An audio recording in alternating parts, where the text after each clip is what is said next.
Yerga shu viloyat tashkilot mana shu bizga nimalar egalar qoldirmasa, o'z tadbirkor ham shu yerda. Umuman Chiyalli dovrug'i dunyoga ketgan.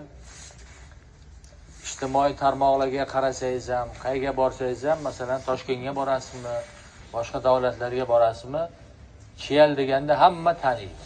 Hamma biladi. Tadbirkorlari ham juda katta. Juda ko'p Chiyalliklar Qarshiga ham yashashadi, markazga ham yashashadi, Toshkentga ham yashaydi. Juda katta tadbirkorligi bor, biznesi bor, puli ham bor. Imkonga qarab moslashimiz kerak. Bizga bo'laveradi degan gapdan endi biz qochamiz. Eng zamonaviy, barcha qulayliklarga ega, sharoitlarga ega Chiyalim, faxrim, g'ururim degan mana g'oya shior asosida mana shu yerlarda birgalikda mana shu yerda o'tirgan aziz tadbirkorlarimiz bilan birga obod qilishga mana bugun bir kirishamiz deb keldik.